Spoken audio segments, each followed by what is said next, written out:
Hey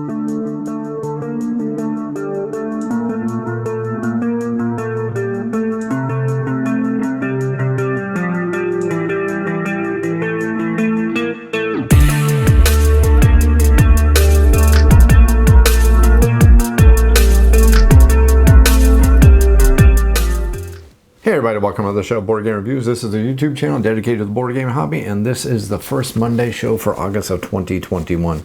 Now, this is a variety show where I talk about various different projects coming, tabletop content creators, stuff that may be coming to the channel, and various other topics, including RPGs and other things like that. Now, there was no content for the month of July because unfortunately I had to work tons and tons of overtime at work because I've been doing lots of home repairs, running up a very high bill of lots of money. So I've been doing less overtime, so there was no content for the month of July, but hopefully in the month of August we'll be fixing that as quickly as possible. This episode is going to be a lot more scripted than normal just because my schedule has been extremely hectic. So if you see me looking down, I'm checking out my notes right here because I want to make sure I cover everything.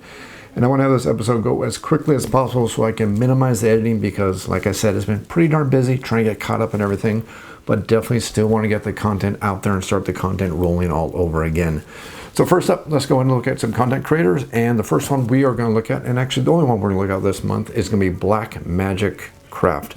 Now, Black Magic Craft is a YouTube channel where they do lots of different things where they tell you how to basically bling out your games or even how to create stuff for the games, whether it's the tabletop gaming you're playing or the RPGs or everything like that. But this channel is really, really cool. The guy, what he does is he takes various different things. Like he just heads over to a dollar store, grabs a whole bunch of stuff like some styrofoam and some glue and some scissors and some cutting edges. And he takes all these things and he turns these things into dungeon tiles. Or he takes these things and he turns them into grand buildings and everything like that. And he takes things, he kit bashes things very much. And you create some really awesome dioramas, awesome scenery and all this stuff. And a lot of the stuff he does do is for miniature style gaming, but he also shows you how to do things for just blinging out your basic board games. Now, all of us are board gamers. We love blinging out our board games. And some of us will run to Kickstarter. We'll spend $100, $150, $200, or don't tell your spouses, $300 for stuff to improve your board games. No, I did not do that because I'm not that crazy. But what you can do just by going to this channel and checking out a couple of videos, I'll mention some specific videos right here in just a second. But I'll tell you how to turn $5 or $10 from a dollar store into some cool stuff to make your board games look really, really awesome without having to resort to hundreds of dollars on Kickstarter. Now, there's a couple of things that are really cool. Again, it teaches you how to make terrain, how to build buildings, and basically turn your RPGs, tabletop, into just masterful sceneries and scenes for you to have tons of fun with your different RPGs. Now, one of the videos that he has tells you how to turn $5 plates into dungeon terrain, which is really, really cool. Again, super easy. Just using typical household things that you find across the household, super duper easy. And actually, I actually use a lot of his tips and tricks because I've been playing 5 Parsecs. Now, if you're not familiar with 5 Parsecs is a solo tabletop miniatures game where you can make almost an army. It's not really an army game. It's a skirmish style game where you make your little team of heroes or misfits, whatever you want to have. Kind of think about the show Firefly or something like that, which is a show just about a bunch of misfits who have their own little spaceship and they're just traveling across the galaxy and having lots of fun. Well, this game lets you do that. You can go on various different missions and you're going to level up your characters, your little miniatures. You can go through different things, adventures. It's a really cool system, but the really most awesome thing about the system is while it can be played 2-player, it really has a whole bunch of rules and designs, so it can be a 100% solo game. So you can play this game, buy the book. It costs about $20 or $25. You go through Drive-Thru RPG and get a copy of this rule book, which is nice as a PDF format. And there's nothing else you ever have to buy for the game. You literally just take everything you have around your house from all the hundreds of board games you have and all the different things you have. You take all those things and you turn this into a wonderful, fun tabletop game playing 5 Parsecs. Well, this isn't about 5 Parsecs, but I've used all the cool things he's taught you on this Black Magic Craft and made some really cool tabletop scenes and fights just playing 5 Parsecs, which is really super cool. So just a couple videos I want to check out. He has a video that's about durable dollar store dungeon tiles. That's what it's titled. So just go over to the channel and check out durable dollar store dungeon tiles for the family gaming and turning disposable plates into dungeon tiles. Those two things can help you bling out some really cool things, whether you're playing RPGs or even if you want to just make the tiles from various different games such as Gloomhaven, Descent, or anything like that, or you want to start homebrewing some of those things, you can make some really cool, awesome tiles just with the suggestions from the channel. and there's tons of other really cool content with the channel also. Next out, future content coming up for the channel. Now I've managed to get a couple games I'm borrowing from a couple friends, so I'm going to put out videos for these games very quickly because I don't own these games and my friends want to get these games back as quick as possible. But I'm going to do some content for some of these games. The first one is Dungeon Decorators, which is just recently hit from Kickstarter, which looks like a lot of fun. And then another one is one that I think a lot of people are going to be interested in, which is going to be Terraforming Mars with the Ares Expedition. This is the new standalone version of Terraforming Mars, which does a couple cool things. Brings the price point down for the game itself. You can actually get Terraforming Mars Ares Expedition over at Target for $40. If you have a Target Red Card, hey, you can probably get down to about $35, which is a great price for this game, but I'm going to hopefully get a video shot for that game. But I want to talk about a couple Kickstarters. Again, rolling this very quickly here. The very first one I want to talk about is Arydia, The Path We Dare Tread. Now, I was really hoping, I tried for about a month to get a hold of Far Off Games to see if I can get any information about Arydia, The Path We Dare Tread before the Kickstarter went live.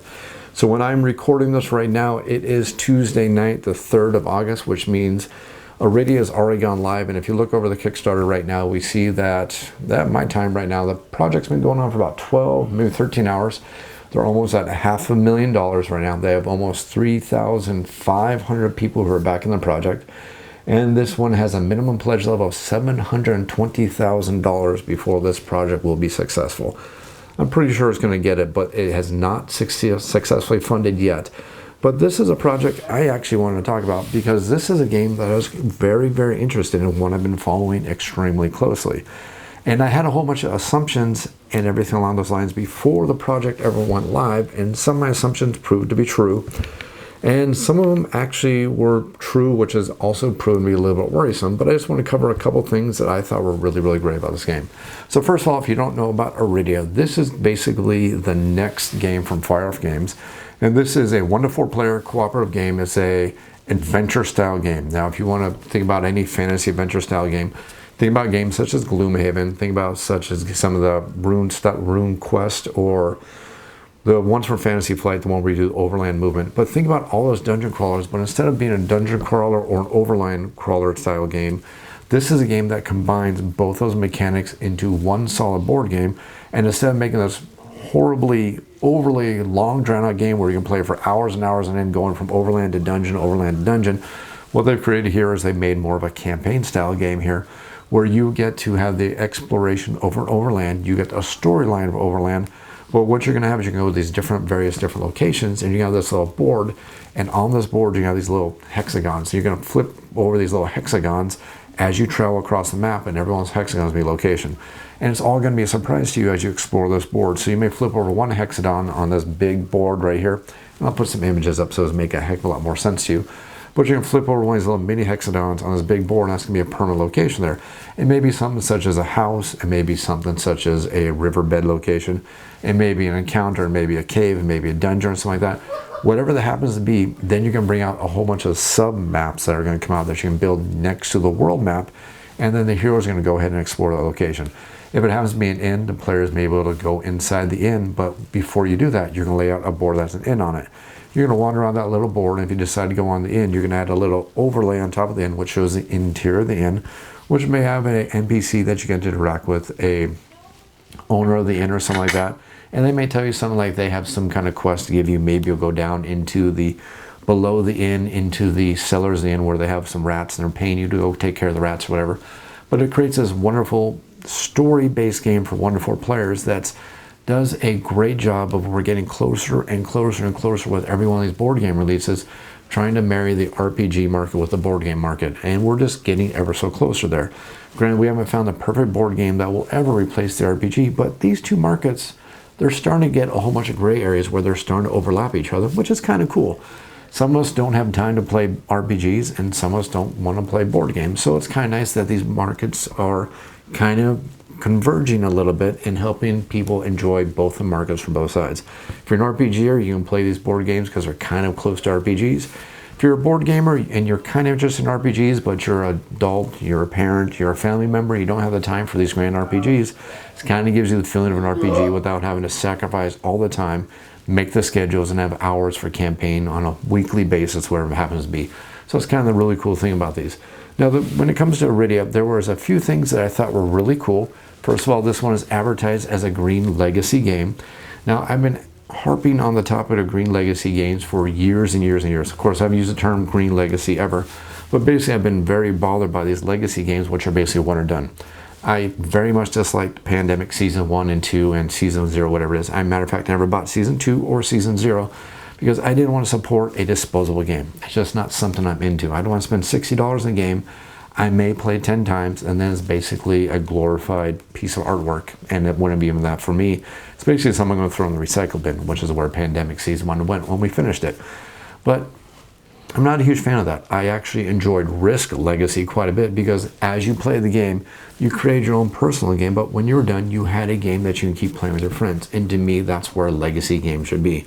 A game that you create with your friends, and then once you create the entire world for that specific game, you can keep playing in that game. And that's something I love in a legacy game. I do not like the disposable nature of this. So what Arydia is advertising and being is a green legacy game. And the whole point of this is a legacy game where you can play through it, enjoy the changes that you're going to make as you play through the game, but once you're done, you can reset everything and play the game all over again. In a way, it's kind of like playing the game of Gloomhaven, but using the stickers, the re-adhesive stickers. They're not really stickers, they're kind of like a plastic. They use static electricity to stick to the board, and you can use those, and if you ever want to reset Gloomhaven, you can. Well, this is the same idea. This is a game that you can reset. Now, they advertise this as a green legacy game, but there's one thing that caught my attention as I was going through the Kickstarter. They say that everything here is resettable, but as you level up your heroes, on the back of every hero board, you're going to check off with a pen as you raise your stats. So obviously, since these boards are double layered and sometimes triple layered, and there's only 6 of these boards in every box, does that mean that if you want to restart, you have to buy another copy of this board? Or you're going to have to use some whiteout on these? I don't know how that's going to work because the Kickstarter definitely doesn't talk about how that's going to work. So it's interesting to see how that's going to work. Are they just going to rely on dry erase? And they do rely on dry erase. We all know that dry erase, if you leave the mark on there long enough, it does become permanent. Or if they make it really high quality dry erase, that means the statistics as they go up might occasionally get wiped off, and that's something you have to deal with. So it's advertised as a green legacy game. Not perfectly green legacy, but at least it's better than a lot of things out there that we've had to deal with in the past. Now, there's a couple other things that I thought were pretty interesting about Arydia itself. Besides the green legacy thing, which I think is a great thing, if they can get this 100% as a game that you can keep playing over and over again. But there's things that I like about it. Is I really like the fact that they offer the overland exploration. I like the fact that you're going to update towns, you're going to update dungeons, and they're going to evolve as you play them. And I also like the fact that when you actually go into a dungeon, unlike some dungeon games where you can build up the map in advance and it kind of takes away a sense of the exploration, in this game you're going to build the maps as you explore. So you may be going down in a cellar and you'll see the first floor, but you won't see around the corner. So you may have an encounter with a rat there. You'll kill a rat and you'll go around the corner and the cellar's going to open even more. You may see more of the cellar and you're going to get to explore, and it's going to give you that grand feeling of actually exploring, which is really cool. Or another instance where you may be traveling along the overland and you'll see a cave. You have the option of, do you go explore the cave or not? If you decide to explore the cave, you're going to pull out like the winter cave. And as you go to the winter cave, you may explore deeper. You may run into winter wolves, you may run into bears, you may run into trolls, you may run into orcs. But you're going to explore it as you go, and you're not going to see the full map. So you can kind of get this sense of exploration, a sense of wonder, which is something that's very cool. And from everything I'm seeing, this appears to be a game that is going to be one of those things where you're going to play a game session. That's only going to be from maybe 1 to 2 hours, even with a 4-player game, because each individual location is going to be a little encounter that you may have. And then you're going to be able to fold everything back up into the box after every single play session, or you can go on to the next location. And on top of that, all the locations, as you explore them, they are going to remember what you've done. So, for example, you go there, this inn I keep referencing, you clear out the rats. Well, the rats are going to stay cleared out forever, and the innkeeper is going to give you a special reward or maybe a bonus or maybe a discount as a thank you for clearing out all the rats out of the cellar. Or if you go to that ice cave and clear out the wolves, maybe something special is going to happen. Maybe that's going to lead into some further quest. So the game is going to remember your decisions. On top of that, there are some really interesting mechanics with the way combat works, and it's going to be dice based, but you're also going to use an action economy, and you're going to roll the die. The better you roll the die, the more damage you can do to the monsters. But the way the monster damage is going to work is kind of unique, because every monster is going to have a whole bunch of hit sections on it. So it's going to be a picture of a monster, have a hit section for a head, maybe a shoulder, if we're talking like maybe a wolf. Have a hit section for a head, and maybe a shoulder, and maybe for a foot, a tail, and a backside. Well, when you do attack, you're going to have to do your attack in a line based on how well you roll on the successes of the die. So do you start your line from the foot up to the chest to the backside, or do you start from the head through the shoulder down to his back leg? Depending on how well you hit, that's going to influence and may cause penalties or bonuses to the way that monster is going to react. So it's kind of cool how that works. And not only that, the heroes, they also have hit charts and hit positions on them. And when the bad guys hit them, you're going to start taking damage based on the armor you have in locations, whether it's your shoulders, your chest, your head, and your legs. Or you may start taking wounds along those sections, which may influence how things are going to work. And that's kind of a cool thing, and I kind of like that. It kind of gives you a feel of a more tactical gameplay, which I think is pretty neat. And I like how they did that, and I want to see how more of that works, and I want to actually explore that stuff in the game here, which I think is pretty darn neat and pretty darn cool. The characters are going to gain levels and powers as they go. Like I said, as you level up your heroes, you're going to flip over the player board. It's a nice thick player board that's dual layered, which is good, which means as you're tracking your hit points, you don't have to worry about somebody bouncing or hitting your player board because the hit point tracker is not going to move, which is going to be kind of cool about that. But as you're leveling up your heroes on the back side of the board, you're going to be checking off and raising your stats. As your stats go up, they're going to affect various different things, such as when you raise your strength, your melee damage is going to go up, or your potential bonus that you're going to add to your melee die every time you roll for attack. So it's going to give you a chance to do more damage. So you may get the ability to do more move, you may get the ability to get more stamina. Stamina can be used for different things, such as special tactics, special abilities, whirlwind attacks, special abilities for every one of your classes. And it looks like there's about 6 classes in the game, which is pretty darn cool, and I like that. So there's unique hero archetypes. You can level up your heroes, or you gain new abilities, new gear, new weapons. And matter of fact, another cool thing, it appears that when you go inside a dungeon, the rewards are not going to be predetermined. What is going to happen is you're going to pull out from a loot box. You're going to reach into this loot box, and wherever you pull out, that's rewarding you for the dungeon. That's kind of a neat idea if I'm understanding how that works, and I actually like that. It's going to add a little bit more variety, because we're about to hit one of the concerns I have for the game, but we'll hit that in just a second here. But this game does have a full campaign that's going to be played in about 40 plus hours. So I imagine that's going to be maybe 20 to 25 encounters for the average player. Maybe more, maybe less, because again, you can explore that overland board, exploring across as you go through a storyline, which is kind of neat, and I think that's pretty darn cool. So a couple other things that are cool about this. I like how everything's going to become painted. All the bad guys are painted, all the heroes are painted. As a matter of fact, there's going to be little heads that are also painted that are going to be interchangeable among all the heroes. So if you want to have more of a dwarvenly looking ranger, you can just put the dwarven head on the ranging character. If you want to have more of a different look for whatever character. So if you want to have like a, let's just say you want to have a healer who has a gruff long beard and he looks like an ancient dwarf or something like that, put the dwarven head on him or something like that. So it's kind of cool how you do that, and it's really neat idea. Now, I'm not a huge fan of the painting. Now, I know a lot of people love when they get the games are painted. I don't, because I immediately have to strip the paint off or cover it as I paint it myself, because I'm a painter myself. And I'm usually more of a fan of the paint jobs I do, but sometimes it's nice to get a game that is pre-painted, because that's one less thing I need to worry about. Because if it's true that you can't die until all your board games are painted, I may live to be 498,000 years old, because I have so much Games Workshop stuff. Oh, I'm so far behind on all my painting. Anyways, so the interchangeable heads are pretty cool. The campaign is cool. The storyline's cool. There's a whole bunch of RPG elements in this. Now, true RPG players are going to go, what's the big deal? But for board gamers, this is going to seem really cool, and it's going to be really awesome how they do this. Now, there's a couple concerns I have for the game. The very first one I have is going to be the price for this game. $190 plus shipping seems pretty darn high for a game that's only get 40 hours of gameplay out of. A lot of people are going to compare the price and the amount of gameplay they're going to get from this game between the price of Frosthaven or Gloomhaven, whatever you want to say. Let's look for Frosthaven, because that's going to be the new one. But Frosthaven, the amount of content that's going to come with that, and the price that's going to come with. Now, I know a lot of you are going to jump up and down and say, but this is painted. Well, a lot of us just don't care if it's painted, because we paint our own stuff. So I don't want to pay for something that I don't want or I don't need. Matter of fact, that's one of the things that's actually really holding me back on this game, because $190 plus probably $30 for shipping, $220 for 40 hours of gameplay. Yeah, that's a big red flag for me right there. Something that's really holding me back. So that's a big concern of mine right here and right now.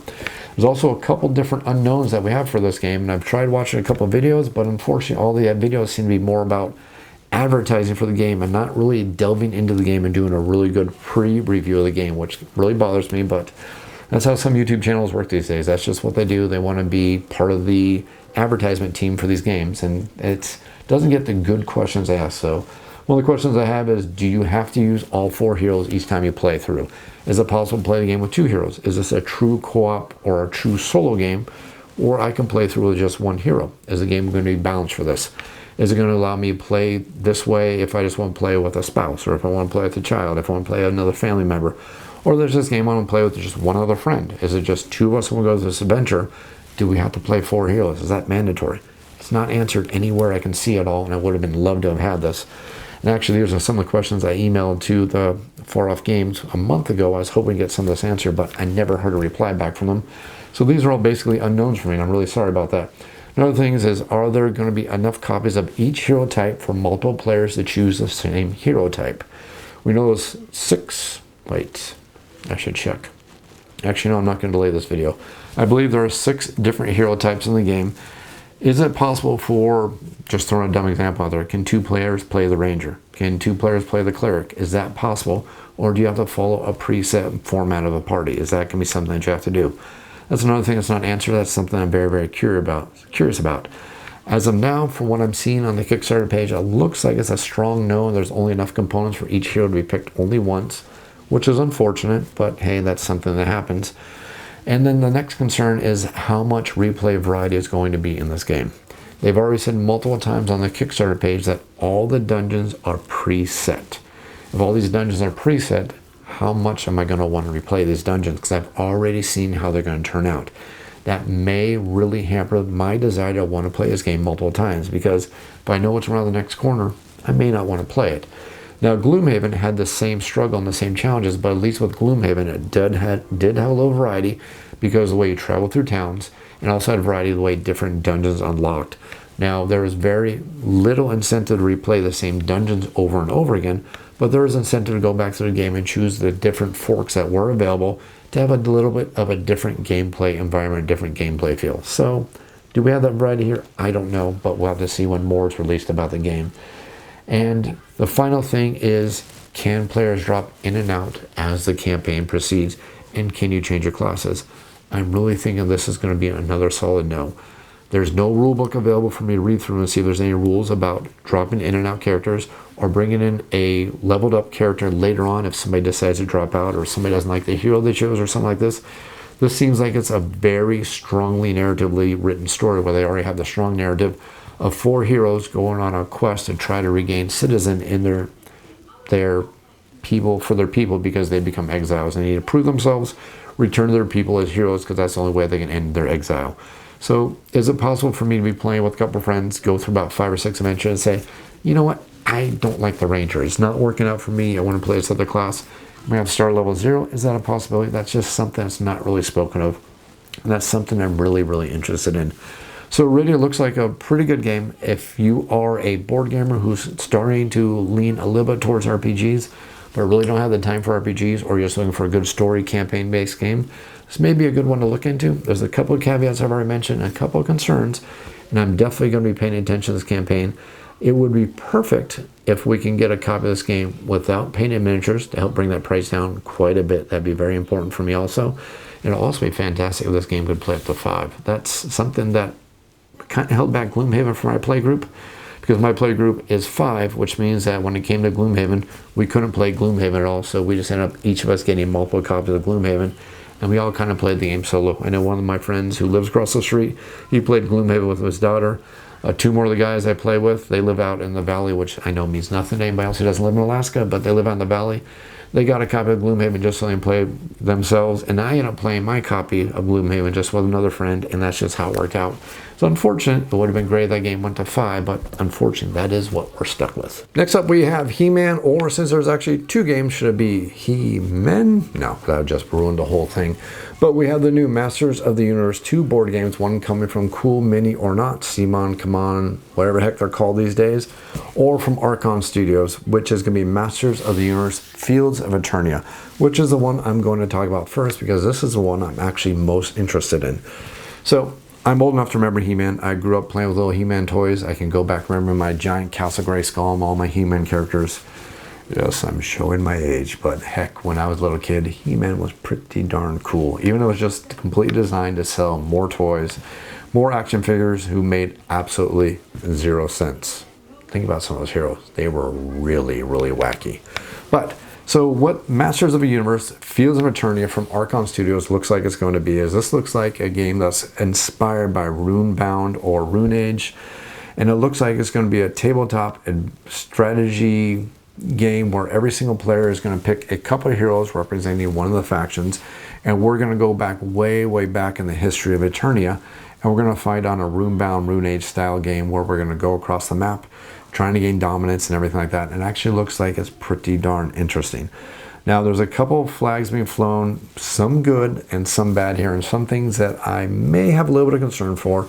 The first one here is that Archon, as a positive, Archon Studio has not been crippled by the manufacturing problems with plastic when it comes to making miniatures. Matter of fact, if you backed any of Archon Studios Dungeons and Lasers Kickstarters, you've seen how quickly, on time, and high quality they can bring out when it comes to plastic stuff. Matter of fact, if you backed their last Dungeons and Lasers Kickstarter, it's actually kind of funny. They actually sent you a little goblin, and when you look closely at him, you realize that it's He-Man with a sword held up high in the air. I guess that's kind of like a little spoiler, a little Easter egg for people letting them know that the He-Man game was coming. But it's kind of cool to know that Archon Studios has 0 of the manufacturing problems that a lot of other publishers are using who use China. Archon Studios appears to be making all these games in-house, making all these miniatures in-house, which means that there's no production delays when it comes to their stuff, which is really cool.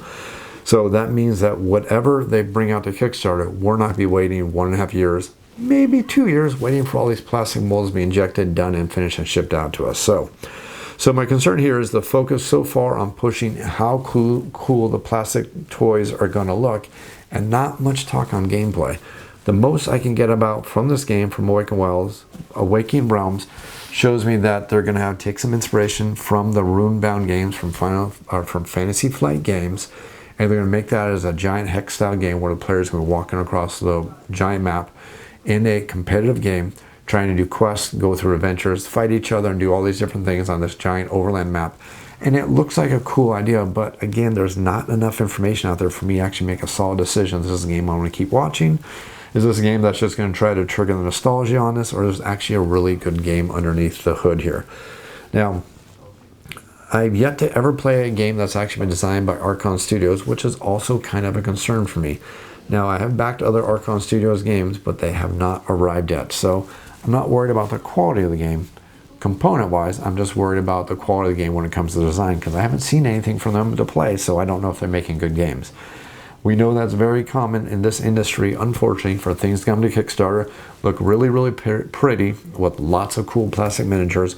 We get it to the table, and they're about as shallow as, well, I won't make any analogies here, but as shallow as something extremely shallow with nothing behind it at all. Looks good, nothing there to keep you interested. So I would like to see something more there, but, well, we can just look and wait and see what comes out there.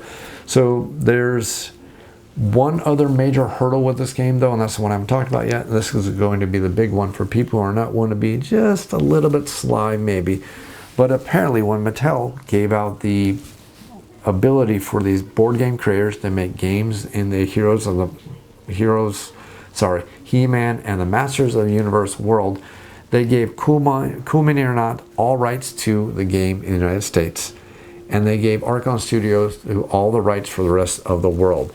So that means that if you want to buy the Archon Studios version of the game, completely different design of the game, you can only do that if you don't live in the United States. And if you want the Cool Mini or Not version of the game, which is probably more of a dice chucker, probably going to take some inspiration from the Conan board game, where you're going to be building up your power, raising up your heroes, getting more powerful, fighting each other. Probably going to be a little more of a dice chucker. Yeah, it's the type of game that Cool Mini or Not is known for. Look at their zombie side. Look at their Massive Darkness. Look at all the games they put out. It's basically just, throw some dice, go and attack other players, and have a little bit of fun. So if you want that style of game and you don't live in the United States, you can't get it. Now, I'm sure there's going to be a few savvy people who are going to find ways to work around this, and it's pretty darn easy to work around this. Matter of fact, I'm not going to be surprised if there's going to be a magical Kickstarter pop up somewhere, somebody offering free games as long as you pay for the shipping of them anywhere in the world. Well, I don't know if that's really going to happen, but I'm sure somebody's going to figure out a way to work around this, because they can't stop you from moving something across the waters. They can only stop you from buying it and having it shipped here off of that purchase. I'm sure somebody's going to sneak in and figure out a way to get around this. So the next thing we have is going to be the one from Cool Mini or Not, which is also going to be a He-Man and the Masters of the Universe game. This one, like I said, does feel like it's going to be more of a dice chucker, where players are going to level up their heroes, or, sorry, they have to be very thematic, they're going to gain the power. So I haven't seen too much about this game. Lots of things from both these companies. They're trying to tug on the nostalgia. They're basically just talking about the plastic, the miniatures, and how they're going to look. So not much about the gameplay. Can make a couple assumptions. So we know that the Cool Mini or Not is going to be about a 2 to 5 player game, most likely. We know that one person is going to control the bad guy, or in a unique switch, the one person can also control the good guys, and then the other player is going to control the bad guys. It's still going to be a one versus many, but the one is either going to be the good guys versus the many who are the bad guys, or the one is going to be the bad guy versus all the other players are going to play the good guys. So that's one cool thing. That's kind of a nice twist. That might be fun. They may be able to work out some really cool mechanics for that. Hopefully they do something really cool, and that's one I'm going to be following along with just to see where this one ends up. Now next, and finally for Kickstarter projects that are coming out, is going to be City of the Great Machine. Now City of the Great Machine is going to be coming out from F.U.D. I think it's F.U.D is what the publisher is called. I know somebody's going to correct me quickly, and I hope somebody does. But F.U.D, if you're not familiar with them, is a publisher that has actually brought out a couple really fantastic games lately. Some games that actually have been featured on the channel, and one of them is actually in my top 51 games of all time. If you're not familiar with this, the game of Deep State. Deep State is a fantastic deck-style card game with a whole bunch of really cool mechanics, lots of built-in replayability, and some really phenomenal designs. It actually takes some of the mechanics from games such as Race for the Galaxy or something like that and evolves that and creates a really cool game. The other game they have out is going to be Enigma, which is also a really cool game, which takes the hidden roll and the hidden trader mechanic and turns it on its head. Actually, that's something that F.U.D does really fantastically. Every single game I've seen or played for them, they take some mechanics that I'm fairly familiar with, and they basically just put them and turn them on their head and modify them and kind of modernize them and bring out some better games that are better than some of their parts. In a way, that kind of reminded me of back in the day. Remember when Dominion first came out and everybody was struggling to make the next better Dominion? Well, that's kind of what F.U.D does. They take a game design and they make the next better version of the game. And that's why we're going to be looking at City of the Great Machine. Now, City of the Great Machine is going to be a 2 to 4 player game. This is a hidden roll and a hidden deduction and a little bit of a program movement game for 2 to 4 players, where one player is going to be versus the many. Now, one of the first things they do here that's going to be a little bit different from your typical hidden movement game, whereas you got Letters from Whitechapel, you got Spectre Ops, you got Fear of Dracula, where the one player is the one who's playing the one who's hiding, which is kind of the interesting thing. In Fear of Dracula, the one player controls Dracula, and they're basically hiding all across Europe, trying to sow their seeds of destruction to go ahead and win the game. In Spectre Ops, you have the one person who's trying to break in, while the other Spectre Ops players are trying to hunt down the one player across the map, find them and execute on whatever they happen to do. Or in Letters for Whitechapel, you have the one person who's playing Jack the Ripper, and all the other players are playing the people who are trying to hunt down Jack the Ripper and stop him.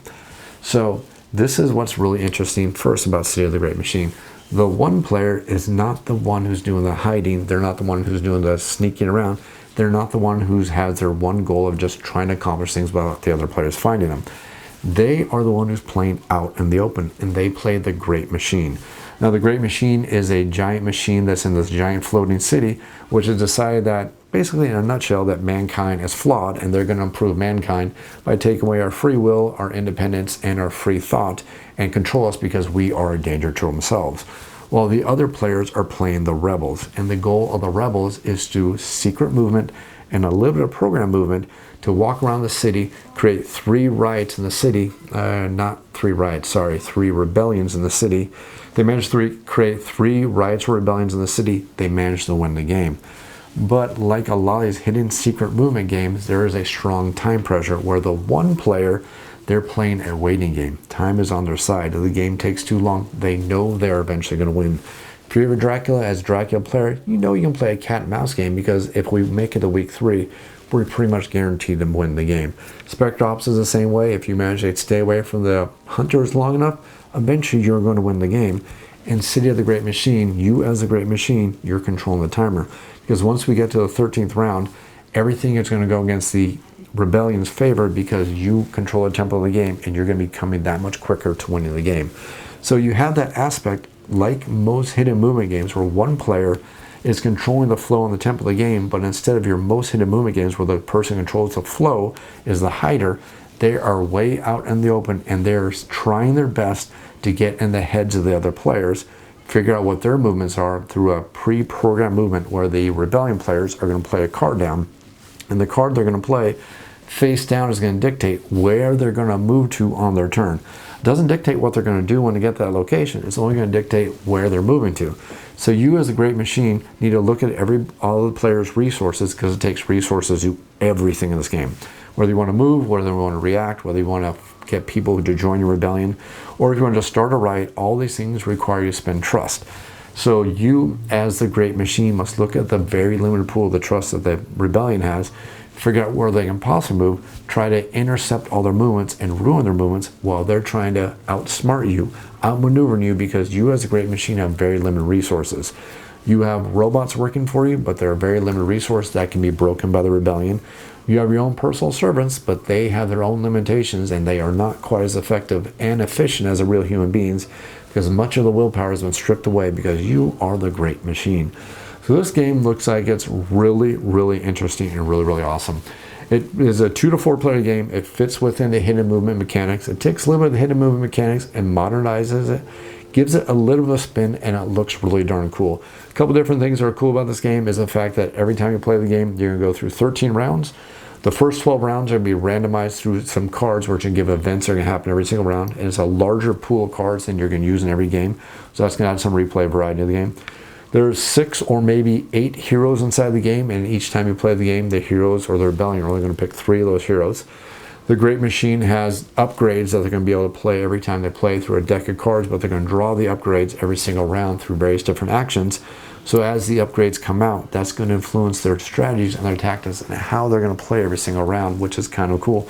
So this is a very strategic tactical game, which almost sounds like an oxymoron, because you are playing a strategic long game as a Great Machine, while the Rebellion is playing a very tactical game, because every single round everything is going up in the air because they never know exactly what the Great Machine is doing, where the Great Machine is going to be next, or what kind of decisions they need to make to start that rebellion. Because remember, if they start that third rebellion, they are going to win the game. But if time runs out for our heroes, the Great Machine wins, and all of humanity is going to be reprogrammed to follow the Great Machine's edicts. And finally, I just want to close out the first Monday show by doing a little bit of talking about Petersen Games. Now, there has been a lot of F.U.D, fear, uncertainty, and doubt laid out across the internet and various different forums talking about Petersen Games. And I didn't want to get pulled into this, but I finally had to get pulled into this when we started seeing that people are just putting out a whole bunch of misinformation. And I am such not a fan of misinformation. Yes, there are problems. Yes, things are not rosy golden, and yes, things need to be getting better, but it's not a reason to start lying. It's not a reason to start putting out lies or flat out inaccuracies in an effort just to start viewership on your YouTube channels, or to start making stuff up, or just to start throwing numbers out there that are just not 100% accurate. So I took some really good notes here of things I just want to mention, things I want to talk about, because I don't want to forget anything here. And also because it's really, really late at night here, and I'm actually going to go to bed as soon as I'm done with this. But there's a few comments I want to make, because I think that Petersen Games, while things are not perfect, they deserve for at least the truth to be said, or at least the truth as much as we know. So basically, what is going on with Petersen Games? Well, Petersen Games, if you're not familiar with them, well, you should be. Have you not heard of Cthulhu Wars? Have you not heard of Planet Apocalypse? Have you not heard of all the various other games that they put out, including RPG supplements for the Dungeons & Dragons RPG system? But basically, Petersen Games has been having some struggles lately. They went out, my understanding, again, I do not work for Petersen Games. I'm not affiliated with them in any way, shape, or form. Matter of fact, the only reason why I'm doing this is because I got sick and tired of the false information being put out there. So basically, they have a whole bunch of projects on Kickstarter that are awaiting tooling, awaiting delivery, and basically they're very, very behind schedule. There are a couple of people who saw the fact that Petersen Games is behind schedule and thought this would be a great opportunity to go out there and start making up some false information, start spreading some false information, and just making stuff up in an effort to start compounding some of the issues here. So what do we have going on with Petersen Games? First, well, they have some products that were due end of last year. They have a couple other Kickstarters that are due at the beginning of this year. If you follow what they do on the Kickstarter, if you follow on the various different fronts, you see that some of the projects are behind. Some of the projects are not even in the tooling phases yet. And you can see that some of their future projects, due to what's going on right now, are obviously going to be late. There's no way they're going to show up on time. Matter of fact, the God's War reprint, second printing. I'll learn how to talk sometime today. The second printing of the God's War, which actually comes with 3 more full-fledged expansions for the game. It's supposed to arrive in November. We know that's not going to happen. It's not going to make delivery dates. It's not even in tooling because they're dealing with a whole bunch of stuff with Cthulhu Wars. So I'm just going to go over some things, some notes, and some thoughts that I had about all this. And I'm going to give you some real numbers instead of making stuff up.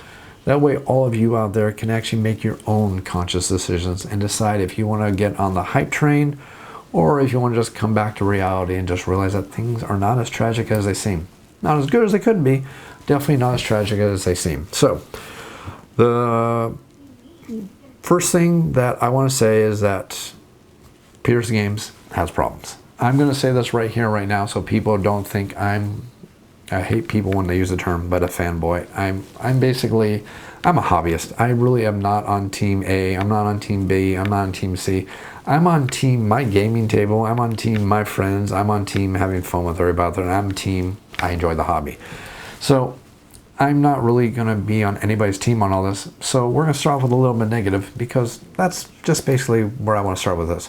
So the first thing I want to say is that Arthur Petersen will probably make one heck of a politician because he has a tendency to be really, really long-winded with a lot of his posts and a lot of his comments. I'm not trying to dig on the guy, but if you look at his posts and his comments, he will spend about this much of a text. Sorry.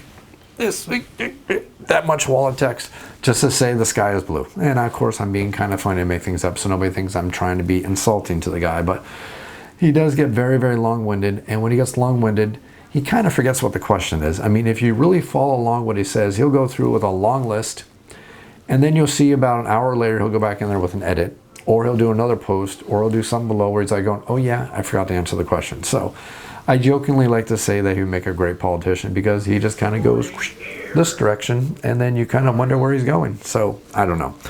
So he does have a couple of tendencies to give some conflicting information sometimes. And he also has a tendency to fall back on a couple of key phrases, which can be very, very annoying to people. The biggest key phrase he likes to say is, I don't want to pull back the curtain. There's no curtain to pull back. There's no magic mystery going on here. We understand, most of us are adults, and we understand how industry works. So we understand that you have to send files to China. They have to reply back to you. You have to verify they work. If there's any problems with the files that come back, you need to say, this file screwed up, fix us now, we paid you. They will send you another version of the file, and you'll say, yep, that's better, but now you need to change this. Okay, once that's changed, now they can go into tooling. Once the tooling is done, they'll send you the white samples. We understand how all this works. There's no magic curtains to pull back. There's no surprises. No weird things going on. Hey, just talk to us. Tell us what's going on. Stop talking about this damn curtain that doesn't really exist. It's kind of, at this point, disingenuous to all your backers out there because we like the games. We enjoy what you're putting out there. Your dad, Sandy Petersen, is a great game designer. He's been part of the gaming hobby or the industry now for, what, 40 years? I think the original Doom came out in the 80s. Now 2021, so I think it's safe to say he's been part of the gaming industry for 40 years now. The guy knows what he's doing. We kind of trust him to make good games. I mean, stuff happens. But we can handle the truth. You know, we understand that stuff is borked right now. There's stuff that is way out of your control. We know that you're trying to fix it. We know that you're having challenges, and we know that some of the fixes that you're choosing just aren't working out. It's life. Life happens. We get it, okay? Just start telling us what you're trying. Just say, hey, I'm going to try this, and if it doesn't work, we'll try plan B. If plan B doesn't work, hey, we'll go to plan C. Do we deserve this? No. Do you owe this to us? No, you don't owe us to all the backers out here. But it's going to do a great job at extending out the olive branch and creating the goodwill that started Petersen Games on the journey they've gone down right now. This journey has started with a lot of goodwill. It should continue with a lot of goodwill because a lot of us are fans of the designs and we really, really do enjoy the games. So, you know, Arthur also has a tendency to make comments that are really, really taken out of context. I don't know why, but for some reason he says something and somebody just, you know, he says something like here and it kind of goes this way. I don't know what it is. For example, one good example of what he said that the Kickstarter comments are a dumpster fire. If you've ever been to Kickstarter comments, they are a dumpster fire. They suck. Kickstarter is one of the worst locations to go ever have any kind of chat thread of any kind at all, especially if you use it on a phone. There's no way to see embedded messages. There's no way to see replies. There's no way to search for replies by user. There's no way to see any kind of specific reply. It sucks. Go check out some other projects from some other designers who think it's a good idea to put an update as a comment somewhere on the Kickstarter. It doesn't work. A really good one to go check out is the Carnival Zombie. Now that is another game that is having tons and tons of problems also going out there. And the designer, Albi Palvo, he has this tendency to go ahead and put replies instead of making updates. He puts comments in the comments for it. And then everybody blows up and everybody's asking what the heck is going on with the project. And nobody knows what's going on with the project. And you're sitting there, well, I answered you. Well, no, you didn't. You put a comment to somebody's reply buried deep down in the thread from 7 days ago, made at 4 a.m. in the morning, and nobody knows where the hell your thread is or what your comment was, and that's why we're all getting ticked off. Okay, I'm kind of going off on a tangent here. But anyways, Kickstarter comments, they suck. It's not a great place to go out there. It is really, he's right. It is a dumpster fire. But again, it's one of those comments that was completely taken out of context. Of course, in retrospect, it probably would have been better for Arthur to say, yeah, the comment system in Kickstarter just doesn't work. So I'll post updates in Kickstarter. And then what I'll do is I'll just post a link over back here to Board Game Geek, or I'll even post a link to our Discord, or I'll post a link somewhere where we can continue this discussion thread, which probably works a heck of a lot better. So next thing we need to look at is that anything's miniature heavy is going to be late. And if you're Petersen Games, if it's a miniatures game, it's going to be extensively late. And one of the big reasons why this happens to Petersen Games all the time is because they don't believe in making miniatures. You know, they're called miniatures because they're miniatures? No, Petersen Games believes in making giantures because everything that they make has to be big. Now, I have my own personal opinions about this. I'm just going to go on camera and go on record here and saying I'm sick of the giantures. But, you know, that's just because I only have so much room on my board game shelves. And giant miniatures doesn't sell me on a game. Gameplay does. Sandy Petersen, you make great games. You don't need to keep making these giant games anymore. Make miniatures. Miniatures. See? Miniatures. Okay, I'm off on that tangent now. Hopefully that'll be taken to heart. So let's be fair here. They are asking backers if right now they can take a loan out against and reinvest back into the company to gain some stability. That was a comment that was said by them because basically they are having some struggles going on right now. One of those big struggles they're having right now is the big old 800-pound gorilla that nobody's talking about. Those giantures that I've already talked about, they cost money to ship. We all know the shipping industry has just tripled, quadrupled, or even quintupled in cost for everybody out there on the Kickstarter front. There are projects out there, smaller projects, that are actually trying to find ways to not charge backers more money just to have the product shipped for them. And you can go look at projects such as the project Windward, which was from, I believe it's Eldorado Games. Their last update they put out there is they were struggling to find a way to ship this game from a two-person company to all the backers without charging more money. They found a way to do it, but they had to balance things, and the way they did it was by combining shipments of multiple games. And I really think that's what Petersen Games is working on right now. It's just for some reason they won't admit it. I know why they won't admit it, because the moment they admit it, everybody's going to go through an absolute tizzy, spiral up through the roof, and everybody's going to start making accusations out there and start acting like 4-year-olds again. I don't blame them in a way, but you know what? Sometimes you gotta let everybody act like 4-year-olds and just get the truth out there. I would be happy, because I kind of think this is what's going on, is that Petersen Games would say, look everybody, shipping has gone from, I'll just make up a stupid number, has gone from $10,000 to $40,000 per game. We can minimize this by putting a whole bunch of packages on that $40,000 carrier, or we can do 40,000, 40,000, 40,000, 40,000, and we're going to take one heck of a hit to the pocketbook, and it may be a big enough hit that it may affect our business. So I think if they said things like this, a lot of us would say, no, we really don't want you guys to go out of business because we kind of like the games you make. So I think that may be part of the problem here. So that's a little bit of assumption and conjecture and just talking about some of the things that are going on with Petersen Games. Let's go ahead and look at some facts though.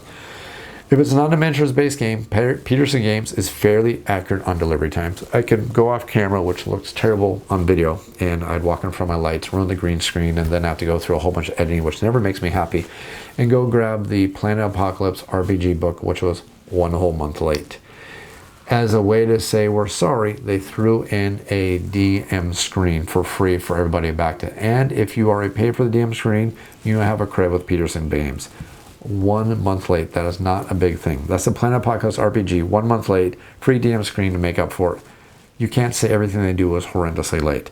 Next up, we have the 8-bit attack, which was due in April of 2020 and delivered in June of 2020. 2 months. Google Island was due January 2020. It delivered the first chapter, October 2019 for Act 1. The final act itself was late. It came in May and June, depending on your region.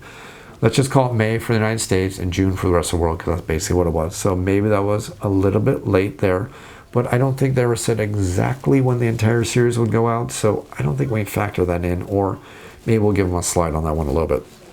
Next up, we have the Harbinger, which was due October 2019. It was delivered March 2020. Big plastic. We have Cthulhu Mythos for 5e, which was due August 2019. It delivered in September, so 1 month, August, September, pretty much a month. So not a miniatures game there. It was a project that was a month late. Evil High Priest was due September 2018. It delivered in January 2019. Had a couple miniatures with it, because if you actually back that one, you could get the newer Cthulhu Wars miniatures with that game, and it came with its own special high priest that were a little bit bigger. It was kind of cool. I didn't get it. I was at that point in my life where I was tired of plastic, and I was happy to get the wooden meeples. I also did that with the Great Wall, because I was tired of plastic. I was happy to get the wooden meeples. So you can pretty much at this point see the pattern. Plastic basically hates Petersen Games. If it's anything plastic related, it's going to be late, because they like making these giant games. The tooling on these projects takes horrendous amounts of time, because instead of using one mold, which can produce like 20 or 30 miniatures, one mold can barely produce one miniature because the miniature is so damn big, which I'm sure the factories over there don't appreciate, because they need to set one whole assembly line just for one miniature, versus for a standard project where they make one mold be for multiple miniatures. It slows them down. The slower they go, the less money they make. Less money they make, the less happy they are, because they're business. They're in business to make money. So we could argue that Petersen Games has been late, but if you really, really look at it, they're generally only late anytime it has to be something that's really, really plastic heavy. If you doubt is part of the issue, go check Kingdom Death timelines. If you don't think plastic causes problems, seriously, go check out Kingdom Death Monster. Nobody ever complains about Kingdom Death Monster, which was years late. Not 1 year, not 2 years. Years and years late. Matter of fact, I think some parts were 3 or maybe even 4 years late, depending on what tier or backer you're at. So, matter of fact, that game went through so many delays, they started charging more money. So, if you wanted the later waves for Kingdom Death Monster, you had to pay more. Petersen Games has never done that, and I'm very, very thankful for that. And this is a time and age where they'd be pretty much justified in doing that, because everything has gone up in cost. So, actually, I have a thought here, just following along with us, kind of going on a segue. We know Petersen Games has actually switched factories at least once in their time of being business. I kind of wonder what happened with the molds when they switched factories from the one factory to the other. Did they ever get to keep those molds? If they didn't get to keep those molds, does that mean that everything for Cthulhu Wars is having to be made into brand new molds? If that's the case, is that also slowing things down more? Again, Arthur, let us know. It's a possibility. We can handle it. Oh well, anyways. So let's look at their actual projects that they have right now that are available on Kickstarter. And I know this is going long, and I'm sorry, but I was kind of frustrated with the whole F.U.D. that was going on here. It actually kind of just annoyed the heck out of me, which is why I want to talk about all this stuff, and why I started talking about this, and now I went on this tangent. And I'm going to try to shrink down about a 2-page PDF that I wrote for myself, and I'm going to shrink this down much, much quicker and try and make this faster. So let's start looking at some of the projects they have. Startropolis. It was being remade after the original delivery date had a few issues. The remake has finished tooling, has not delivered to backers. Hyperspace was due August of 2020. We are now 1 full year late for Hyperspace right now. We can look at the project and see that almost all minis are done. I think there's only one mini left that has not been approved, and that's because it's having problems, not because of the miniature itself, but because Petersen Games is trying to make it represent what it is as much as possible, and the factory is having problems making that a reality. So they're going back and forth. I think they've had 3, maybe 4 different versions of this miniature so far, and I think we may have a final version yet. I've just been following along with the comments. I don't have any insider knowledge here. So what should have happened, I really think with this project, and where this project really met its first big hurdle, is Hyperspace was too darn big for its own darn good. It's kind of the Petersen Games standby, it seems like. And again, I'm not saying that to be mean and nasty. I'm just being factual here. It does seem that Petersen Games likes to go way, way overboard on everything. Big miniatures, big projects, big everything. Hyperspace should have been 2 Kickstarters. You are looking at one game that has 26, or is it 27? Maybe it was 27. 27 different factions available for multiple different add-ons, multiple different bling things and all this stuff. And you are looking at a game that was way, way, way too big for its own good. What Hyperspace should have been 2 Kickstarters. First Kickstarter should have been the base game of Hyperspace, plus maybe the base 6 expansions, or the base 6 races, or not base, you know what I mean, pick 6 races that are really cool. Plus maybe 4 or 5 more expansion, or 4 or 5 more expansion races as add-ons or stretch goals or whatever you want to do. Be done Kickstarter number 1. 1 or 2 years later, Kickstarter number 2, which is all the other factions. And actually, I still think that's too darn big. This game was way too grandiose for its own darn good. And I think that's really what's causing a lot of the problems for Hyperspace. This was just too darn big of a project for its own darn good, and that's what's causing a lot of delays. They are basically manufacturing 27 different factions with different molds, different miniatures, plus the giant aliens, plus the specific aliens, plus all the different things that are available for this game. It was basically asking for a disaster before it even happened. I'm actually impressed that they've managed to get as much of this game done as they have, considering everything that was going into this one project. I mean, I get it.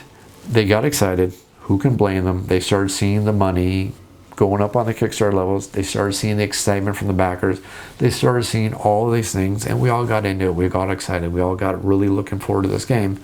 And I just think we all got in over our heads on this one. So I just don't think they should have went so big.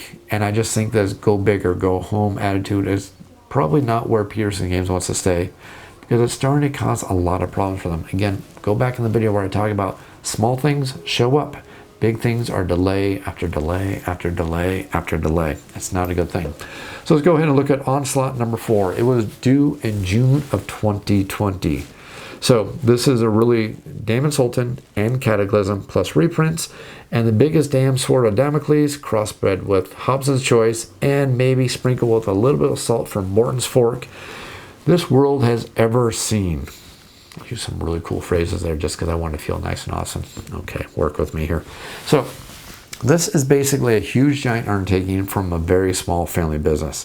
And I'm just going to start reading what I put in here because I had a lot of thoughts on this one here. So the basic idea for this was to make Cthulhu Wars a retail evergreen. I can't blame them. Every company needs a retail evergreen. Stonemaier Games has their retail evergreens. Fantasy Flight Games has their retail evergreens. All these different companies, I can just start rattling off games. Stronghold Games, all these companies, they have their evergreens. Evergreens keep a business in business. You need an evergreen that'll keep making revenue while you start working on the new projects. If you don't have an evergreen, your company is slowly going to fall apart unless you can put out a new game every single year, which is very unrealistic from any company. It takes too long to design, manufacture, especially in this day and age. It just doesn't work. So Cthulhu Wars needs to be made a evergreen. That's what they're working on. So what their plan was to take some Kickstarter orders, take on some investors who are willing to back and fulfill a huge retail onslaught. Yeah, I know, big pun there, right? Retail onslaught? Okay, never mind. Then it was basically at one point for them, a basic win-win for everyone. Petersen Games could keep their 7-year-old gigantic game at the same price. Remember, this game has not gone up in price in 7 years. Look at the marketplace. Look at the game I just talked about, Arydia, a little bit ago. That is not a big miniatures game. 60 miniatures for $190. Well, okay, maybe 65 miniatures for $190. Remember a few years ago when you can get Descent with 65 miniatures for $100? Remember those days? Yeah, those days are long gone. Cthulhu Wars has not gone up in price in 7 years. Think about that just for a second. So, their goal was to keep it at the same retail price, and we know it's a high price, but big miniatures, let's not get on that topic. That's totally not the topic of this video. The Kickstarter backers can get their product at the old price, and the game can hit the retail chains. That was a great thing for them. Except it required a whole bunch of dominoes to be lined up perfectly. If even one of those dominoes fell out of place, then the whole thing was going to cause and have problems. Guess what? One of the dominoes fell out of place.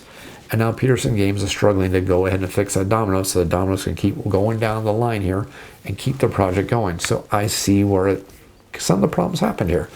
So they have a couple of options here with Cthulhu Wars. And I know some of the very vocal minority, I know where they want to go with this, and it may not be where the game needs to go or where the company needs to go, but their basic options right now, where I see it, are they can hit print, and due to the economy of scale, they can print a smaller run for the Kickstarter backers. The price now jacks up to the point that Petersen Games will make very little or possibly zero money off of the Kickstarter. So this could pretty much kill a small company. Basically, we know how orders work. If you as a company order X copies of a project or of a product, it's going to cost Y dollars. If you order, it's going to cost a certain dollar amount. If you order Y numbers of units, the price is going to go down.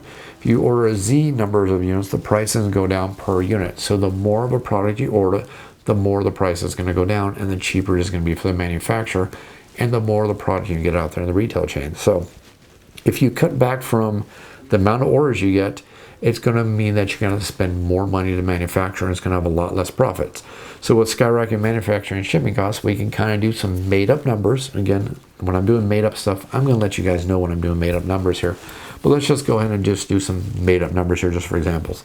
If they did a 5,000 unit order, let's just say it costs them $70 per unit. It's going to cost them less. I know it costs them probably a little bit less, but let's just make up some magic numbers here.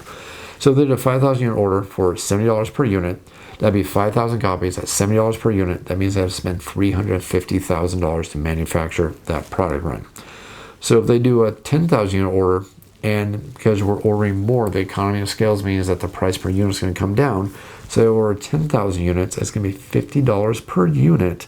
And that means that they're going to spend 10,000 copies at $50 per unit. They're only going to spend $500,000 to manufacture that. So they managed to manufacture twice as many without spending twice as much money. So they can either spend $500,000 now and print 10,000 units, or just using my example, they can spend $700,000 over 2 print runs, meaning printing 2 5,000 unit orders, one after one point, and then doing one at a separate point, and spending $700,000, or in effect spending $200,000 more for the same product just with 2 orders. So you do one big order, save $200,000, or you do 2 separate orders and spend an extra $200,000, which can potentially sink any business. Even modern businesses, not small mom and pop businesses, $200,000 will sink you, especially if you're not getting more income for your business.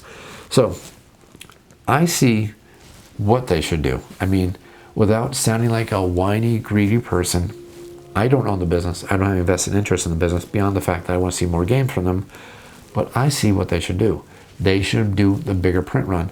But again, that means all of us are going to be stuck waiting. And I get it. That's asking the backers for a lot more goodwill and a lot more faith while they continue to work on things. And I get it. That's going to start frustrating people. We're all frustrated. I mean, these products are starting to be late. But yelling at them and making them sink in a negative way is not going to help the situation. Matter of fact, it's probably just going to make sure that we don't have anything from Petersen Games in the future. And to me, I don't think that's a good solution. So basically, like I said, they have a couple different options. They can hit print and everyone gets the game at a good price, and Petersen Games makes a print run and stays solvent if they get a big 10,000 unit order. That works great for them. They manage to stay in business, or what they do is they can get the three, well, let me read this here because I wrote this better than I'm about to say this here. So let me just read what I wrote here because it's making a heck of a lot more sense because I'm getting tired here. So they can basically ask their backers for a little more goodwill while they find a new partner to keep the retail side rolling. Yes, I agree the goodwill is stretching thinner here, but, you know, it's something they probably would work out best for them at this point. If they do that, then they hit the print run, everyone gets the game at a good price, and Petersen Games makes a profit to stay solvent. Contrary to the F.U.D, the fear, uncertainty, and doubt, the fact is that they have 3 projects that are showing slow movement, means that they are keeping funded separated, at least to some extent, between all their projects here. My question to you is, do people honestly think that Sandy wants to cheat the people out there? He's already proven multiple times that he is not willing to cheat people over. If you have been following Petersen Games for a while, you know that at one point he mortgaged his entire house just to make sure the very first wave of Cthulhu Wars would ship. That's not the behavior of somebody who wants to cheat people. If you want to cheat people, you're going to do what a lot of Kickstarters have been doing. You're going to take the money and run. We've seen it happen multiple times on Kickstarter. It's not going to happen here. If it would have happened, it probably would have happened. Heck, we need to understand that Sandy Petersen himself, before he designed Cthulhu Wars, he had a job offer to stay in the electronics industry, doing what he's been doing for 40 years. He decided to throw that all off to the side to take a gamble on board games to do something that he loved and something that he wanted to do. He got bit in the end for it, and because he has integrity, and because he wants to keep that integrity, he mortgaged his house to make sure that he keep his promises to everybody out there. That is not the behavior of somebody who wants to screw people over. And not only that, he's already admitted that he is looking at doing it again. Just get this new wave of Cthulhu Wars out there. I mean, again, this is not the behavior of somebody who's trying to cheat people. We just need to stop. The vocal minority needs to stop acting like that's the case. So it's obvious that Petersen Games is slowly tapping out of their financial reserves. We know that because they are going for an extended amount of time without any Kickstarters or any projects out there. They are a business. They need to have new projects coming out on a yearly basis. If they do not do so, they are not going to be making profits. If they don't make profits, they're going to go under. So either they make Cthulhu Wars an evergreen, or they continue to bring out projects every single year for money to keep the business solvent, or they go under. That's basically what it's going to come down to. I would love, though, for Petersen Games to step away from the giant miniature Kool-Aid for a little bit and start bringing out a couple of games with some more reasonable sized miniatures. Or maybe even some games that just use some meeples. You know those good old little meeples? We love those little meeples. Meeples are great. Meeples are awesome. Meeples are in tons and tons and thousands of great games that are on the shelves, and they're evergreens, and those are games that we greatly enjoy. And let's be perfectly honest here, the less gianture games that they put out there on the market, the less amount of money that they're going to require from backers, the more backers who may follow their projects. Because what do you want to back in the future? Do you want to back a $300 project or a $75 or $100 project? I know my answer to that question, and I also know that miniatures don't make the game. The designer, the rules, and the game itself makes the game, not the miniatures. So let's look on further projects, because we're going through a list of all the projects that Petersen Games has out there. Next up, we have Eternal Adversary, which was due January 2021. Currently is in the end stage tooling as of, well, I think 1 month ago was end stage tooling. So print button should have been hit by now, or the factory they used cannot make the models as promised. I don't know what is the case here, but if they can make the models, the print run button should have been hit for this. So this one really does need an update. There may be an update by the time this video goes live. I don't know. I haven't had a chance to check. But if there isn't, it really does need an update very, very quickly. So next up, we have the Glorantha reprint, which is due November 2021. Basically, this project is dead in the water right now until the projects ahead of it start moving. So that's going to be Eternal Adversary, that's going to be Cthulhu Wars, and that's going to be Hyperspace. Once those start moving, then we know that this project is going to start moving and gaining some traction again. Next up, we have Yellow Sign, which was due in 2021. We know that's currently being manufactured. There's been pictures and stuff like that along those lines. I am willing to bet, going back to the 800-pound delivery gorilla I talked about earlier, well, I'm getting tired, that 800-pound delivery gorilla I talked about a little bit ago, I'm willing to bet they're going to get as many of these projects on one container as possible to save shipping money. I don't blame them. Shipping is so dang expensive. I don't think people realize how expensive and terrible shipping is. Matter of fact, I'm going to go off on a tangent here. At the beginning of this video, I mentioned I've been doing a whole bunch of home repairs and everything like that, and I spent a lot of money on home repairs. This year has been a very, very expensive year for me here. Just to give you a perfect example, I live in the United States. In March of this year, I ordered a brand new couch. I went over to the local design center where you can actually design a couch. Get the couch you want, get everything you want. Yes, it's very expensive, but you get a really awesome couch. As I recorded this video, on August 3rd, my couch is still not fully manufactured, which means it's still not being shipped for me. And this couch is being manufactured in the lower 48. We have lumber crises, we have product crises, we have staffing crises, and this is something that's being made in the United States to be shipped to the United States, and it is now doing the rough math. 5 months for a couch. A couch. 5 months. One couch. And people who think that there's no manufacturing problems going on across the world have their head in the sand and need to realize exactly what is going on across this world. Sorry, I went out on a tangent there. So I was on yellow sign. Okay, next up is Dinosaur 1944, due May of 2022. Nothing to see here because the game is not late. We know it's been designed. We know the miniatures have been 3D designed, but I'm assuming that's about where that one sits. Next up, we have Planet Apocalypse Part 2, due June of 2022. So the RPG books have already been delivered, so that part of the project has been done. Again, the part that's not plastic related is done. I mean, come on, let's look at things. So ignoring the fear, uncertainty, and doubt, and inaccurate garbage about everything is 2 years late, everything's not 2 years late. I just gave you, every one of you, a timeline of all their projects. So people who are saying everything is 2 years late are lying. It is not 2 years late. Things are just running behind. So anyways, saying everything is 2 years late is pretty much a bold-faced lie. It is not everything is 2 years late. Matter of fact, the worst thing is a little bit over a year late, unless you look at Startropolis. But Startropolis is kind of a unique thing because it actually delivered a little bit late, but the product was not up to the standards that Petersen Games wanted. So now they are going back on their own dime, reproducing the product. And as far as my understanding is, I didn't back it, so I don't know. But my understanding is they're going to reship it out to the Kickstarter backers, again, on their own dime. Again, that's integrity right there. If you don't think that's integrity, go look up the word integrity in the dictionary. So, looking at this as a final numbers here, they have 9 late projects. It's something that everybody's claiming. No, they don't have 9 late projects, as some people have claimed. They have 4 late projects. I know one we know of will be late. We know that they have a reprint to make up for problematic original design, but people are yelling that they have 9 late projects. It's again F.U.D, fear, uncertainty, doubt. You're making stuff up. Next thing that people have been saying is that they have 32 projects. Why do they need a Kickstarter? Well, first of all, Petersen Games has never had 32 projects. They have 27 projects over the past 8 years, of which there are jokes and language additions.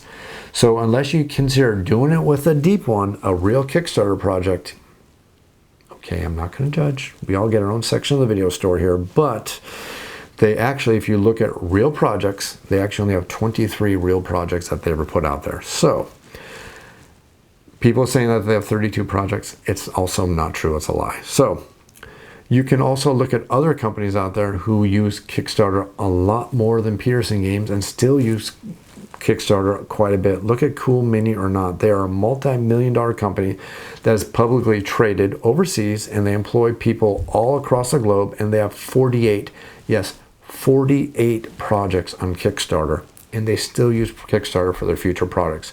They have more projects coming out on Kickstarter. So asking why is Petersen Games using Kickstarter when they have 32 delivered projects or 32 projects, which isn't the truth, is kind of like a redundant question, also unfair, and a true fallacy. So what's my point of all this rambling I've done here and going off on this horrible tangent here? Well, COVID is the thing. We have to realize that COVID is the thing. That is causing a lot of problems. Yes, they've been hit across the world. Trying to deny that is just basically being a head in the sand at this point. I really want to be honest with you. Try going to a car dealership. I went to the car dealership a week ago to have some work done on my car. There were 2 cars in the entire lot. This was the GM Cadillac Buick dealership, an entire dealership that during normal non-COVID times, they do something that's called the 500 sale, where they sell 500 cars in 1 month. This was a dealership that had 2 cars in the entire lot. If you don't think COVID is influencing manufacturing and delivering, again, your head is in the sand. So, has anybody tried to build anything with wood lately? Yeah, wood now costs 4 to 7 times as much as it used to cost. Go down to your local Home Depot, go down to your Lowe's or whatever. Prices are skyrocketing on these things, so we know that prices are going up. Basically, if it's a luxury or a non-essential good, it's delayed and the prices are going up. So on top of all this, since you pay the factory in advance, when you have something done for them, if they have to stop work for any reason, what are you going to do about it? I mean, it's not like you can say, well, I need my money back, because they're not going to give you your money back. So that's not something that can be done in these cases. Yes, Petersen Games has problems. They kind of have problems all over here. There's other designers who are having problems. They're not unique here at all. You look at Isaac Childers, who's had $12 million to throw at his problems, and even his current project is due March 20 of 21. We can go check out the Kickstarter and see that that game is still in manufacturing. So we know that that one is also going to be late. And that's even a game that doesn't even have a lot of miniatures.